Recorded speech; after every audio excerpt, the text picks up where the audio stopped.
البتہ ان کا ایک اور ساتھی وہاں چھپا بیٹھا تھا جو اس رات ہمارے خلاف ہونے والی کارروائی میں شریک تھا۔ وہ اس انتظار میں تھا کہ پولیس کی سرگرمیاں سرد پڑیں تو وہ سنگاپور سے بھاگ نکلے۔ میں سوچ رہا تھا کہ وہ کون ہو سکتا ہے۔ اچانک میرے دماغ میں ایک جھماکا سا ہوا۔ جب یہ سارا ہنگامہ ہو رہا تھا تو دارا کار کے قریب کھڑا تھا اور کار کا انجن اسٹارٹ تھا۔ اس کا مطلب تھا کہ ایک آدمی کار میں بھی اسٹیئرنگ کے سامنے بیٹھا تھا، اور یہ یقیناً وہی آدمی ہوگا جس نے مندر میں پناہ لے رکھی تھی۔ اس سے دارا یا مرلی دھر کے بارے میں معلوم کیا جا سکتا تھا۔ میں اس پوزیشن میں نہیں تھا کہ مندر پر ہلہ بول سکتا، اسی لیے میں نے چیانگ شو کو صورتحال سے آگاہ کر دیا، اور پھر اسی رات پولیس نے مندر کو گھیرے میں لے کر چھاپا مار دیا۔ ہریش چندر نامی اس شخص نے مندر کے پچھلی طرف ایک خفیہ دروازے سے فرار ہونے کی کوشش کی، لیکن دھر لیا گیا۔ اس کے ساتھ مندر کے 2 پنڈت اور 2 عورتیں بھی پکڑی گئی تھیں۔ ہریش چندر پنڈت مرلی دھر کا آدمی تھا جو دارا کے لیے کام کر رہا تھا۔ اس کے کہنے کے مطابق اس رات اس نے دارا اور مرلی دھر کو ایسٹ کوسٹ پارک وے پر اتار دیا تھا۔ کار کو کسی اور جگہ چھوڑ کر وہ اس مندر میں آ گیا تھا۔ اسے معلوم نہیں تھا کہ دارا اور مرلی دھر کہاں ہیں۔ وہ خود یہاں سے نکلنے کے لیے موقع کے انتظار میں تھا۔ ہریش پر 3rd ڈگری بھی استعمال کی گئی، مگر اس کے بیان میں فرق نہیں آیا۔ سارے راستے ایک بار پھر بند ہو گئے، لیکن میں مایوس نہیں تھا۔ جانکی کی حالت پہلے سے کافی بہتر تھی۔ اب وہ اٹھ کر چھوٹے موٹے کام بھی کرنے لگی تھی۔ اس کے لیے نرس کی چھٹی کر دی گئی تھی۔ دن کے وقت امرتا کور یا اس کی بیٹی نرنجن آ جاتی تو کھانا وغیرہ تیار کر دیتی۔ رات کو جگجیت دیر تک بیٹھا باتیں کرتا رہتا۔ نرس کی چھٹی کر دینے کے بعد میں نے اسپرنگ والی ایک چارپائی جانکی کے کمرے میں ڈال دی تھی، اور رات کو میں وہیں سوتا تھا۔ جانکی کئی روز تک اداس رہی۔ تھائی کی باتیں کرتے ہوئے اس کی آواز بھرا جاتی، لیکن وقت گزرنے کے ساتھ ساتھ ہمارے دلوں پر لگے ہوئے زخم بھی بھرنے لگے۔ ایک صبح ہم بیٹھے ناشتہ کر رہے تھے، اسی دوران میں ٹیلی فون کی گھنٹی بجی۔ میں نے ریسیور پک کیا۔ ہیلو کے جواب میں دوسری طرف سے جو آواز آئی اسے سن کر میرا دماغ بھگ سے اڑ گیا۔ وہ دارا تھا۔ امید ہے تمہاری طبیعت کچھ صاف ہو گئی ہوگی۔ اس رات تمہاری قسمت اچھی تھی تو تم بچ نکلے۔ چیف آنگ اپنے ہاتھوں سے تمہیں موت کے گھاٹ اتارنا چاہتا تھا، مگر وہ تمہاری چہیتی تھائی اس کے آڑے آ گئی اور اپنی جان سے ہاتھ دھو بیٹھی۔ چیف آنگ خود تمہارے ہاتھوں مارا گیا۔ اس کا یہی انجام ہونا چاہیے تھا۔ اچھا وہ مر گیا سالا، بوجھ بن گیا تھا مجھ پر، اور اب تمہاری باری ہے۔ تم کب تک چھپے رہو گے؟ سنگاپور بہت چھوٹی جگہ ہے، میں ایک نہ ایک دن تمہیں تلاش کر لوں گا۔ جزیرے کی ساری پولیس مجھے تلاش نہیں کر سکی تو تم کیا کر لو گے؟ اور ویسے بھی میں تم لوگوں کی پہنچ سے دور نکل چکا ہوں۔ تم میری پہنچ سے دور کہیں نہیں جا سکتے۔ اس وقت تو میں تمہاری دسترس سے بہت دور ہوں۔ جس رات پولیس نے مندر پر چھاپا مار کر ہریش کو گرفتار کیا تھا، اس رات میں اس مندر سے صرف 2 فرلانگ کے فاصلے پر ایک اور بلڈنگ میں تھا۔ اور تمہیں یہ جان کر حیرت ہوگی کہ میں کل رات ہی سنگاپور سے کشتی کے ذریعے ملیشیا کے جزیرے جوہر پر پہنچ گیا، اور اس وقت میں کوالالمپور میں بیٹھا ہوا ہوں۔ 2 گھنٹوں بعد میں یہاں سے بھی نکل جاؤں گا۔ چند گھنٹوں بعد جہاز مجھے پاکستان پہنچا دے گا۔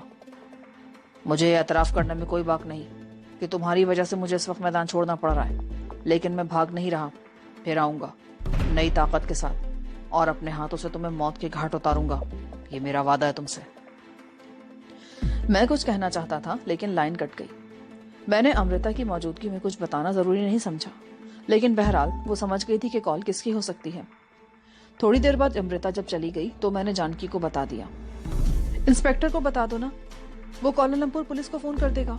دارا کو ہوائی اڈے پر پکڑا جا سکتا ہے۔ بیکار ہے، وہ بہت چالاک ہے۔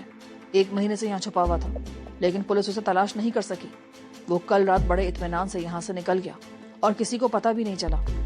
بہرحال وہ جس طرح یہاں سے نکل گیا ہے اسی طرح کوالالمپور سے بھی نکل جائے گا، اور اب اس پر ہاتھ ڈالنے کے لیے مجھے پاکستان جانا پڑے گا۔ کیا تم پاکستان جاؤ گے؟ ہاں، میرا اصل وطن تو پاکستان ہی ہے۔ میں نے اس مٹی میں جنم لیا تھا۔ دارا سے 2 ہاتھ کرنے کے علاوہ مجھے ملک نواز علی سے اپنے باپ کا حساب بھی کرنا ہے۔ اس روز میں نے بہرحال انسپیکٹر چیانگ شو کو دارا کے بارے میں بتا دیا، اور یہ بھی بتا دیا کہ میں پاکستان جانا چاہتا ہوں اور کاغذات وغیرہ کی تیاری کے سلسلے میں مجھے اس کی مدد کی ضرورت ہے۔ انسپیکٹر مجھے روکنا چاہتا تھا، مگر میں نے اس کی کوئی بات نہیں مانی اور اپنے طور پر تیاری شروع کر دی۔ جانکی بھی میرے ساتھ جانے کو تیار تھی۔ 10-12 دن اور لگ گئے، اور پھر وہ دن بھی آ گیا جب میں اور جانکی سنگاپور ایئر لائن کی ایک فلائٹ سے پرواز کر رہے تھے۔ اس فلائٹ کا پہلا اسٹاپ ہندوستان کا شہر بمبئی تھا، اور اس کے بعد کراچی۔ بمبئی سے ٹیک آف کرنے کے تقریباً آدھے گھنٹے بعد ہوائی جہاز ایئر پاکٹ میں آ گیا۔ مسافروں کو اپنے سیٹ بیلٹ باندھ لینے کی ہدایت کر دی گئی۔